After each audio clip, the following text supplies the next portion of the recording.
Lehiya hesta. Germe. Ne tene germa havineye. Germa hestên wî jî ez girtime mista xwe.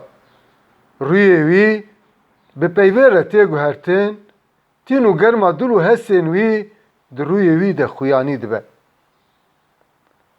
Heysirên çavan bêhemdî xwe di nav cihokên qermîçokan de berjêr berdide. Ev rewşa wî min jî dixe binê bandorê.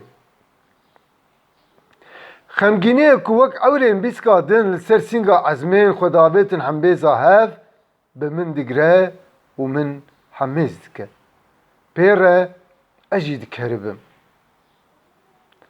Dismalekê ji bêrîka xwe derdixe û pê heysirên xwe paqij dike. Paşê şewqeyê xwe jî serê xwe dike û dismalê bi eniya xwe jî dixe. Ji kûraniya dilê xwe kesiran vedide. Ez ti carî li rûyekî wek rûyê wî yê anha bi wate rast nehatime. Wek şîrê ku heyvanê xwe kişand bi hundirê xwe û pê derketibe rêwîtiyek xwe guherînê. Rûyê wî jî niha wisa hatiye guhertin. Dismalê dixe bêrîka xwe û qutiya xwe derdixe. Çend caran bi destekî li kêleka wê dixe û vedike. Tûtinê berdide nav pelê xwe û dipêçe. Cixara ku pêçaya dirê jî min dike. Tevlî ku dilê min diçe wê cixarê jî ji destê wî nagirim. û ew bi vêxistinê re dûyê wê dikişîne hundirê xwe. Li dûyê ku di nav simêlên bîska din hêsir dihatin lê disekinîn re derdikeve derve dinerim. Cixare çil tiliyê wî dikin. Dûyê ku belav dibe çi li wî rûyê bi qermîçok dike. Cixare û dû tilî û rûyê wî hevdû temam dikin.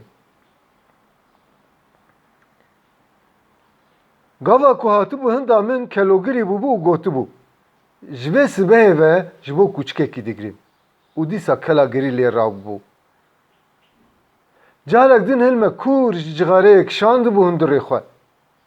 Dû hêdî hêdî dev û pozê xwe re berdabû derve û gotibû. Gava ku me ji gund bar kirbû, ez li kûçikê xwe heyrî bûm. Destê min bi qasî gund ji wî jî nedibû. Lê em revî revî ji gund derketibûn. Min çare di birina wî ya hinda ziyaretê de dîtibû. Ez fikirî bûm ku ew ê li hinda ziyaretê birçî nemîne. Min nikarîbû ew bixware baniya bajêr. Min ew anîbû li ser rêya xwe li hinda ziyaretê berdabû û em hatibûn bajêr. Piştî demek dirêj ez vê sibehê çûm gund. Min got hila bê rewşa dar û berên me, rewşa xanî maniyên me çawa ye. Piştî derketina me ka bê hîna tişt heye yan na. Lê gava ez çûm, ez çi bibînim baş e. Kûçikê min di devê deriyê malê de rûniştibû.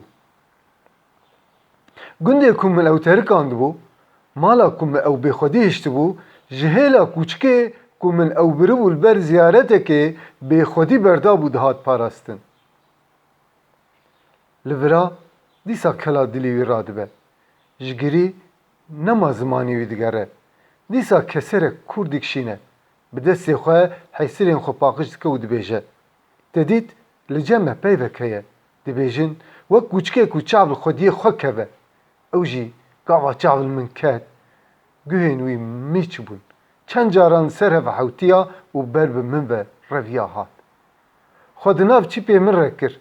Dora min çû û hat, xwe di min dida û hey nûz nûza wî bû. Ji awirên wî yê ku perdeya heysiran tê nixumandin tiştek dipeke ser min. Ez bi gotin û nerînên wî re diherim gund. Gundekî xerabûyî, dar û berên şewitandî û kûçikekî dibînim. Heta ku vedgerim û ji nav awirên wî derdikevim, îcar dinerim ku zilam wenda bûye. Kes tuneye li hember min. Ji vêya dihêşim û radibim dimeşim.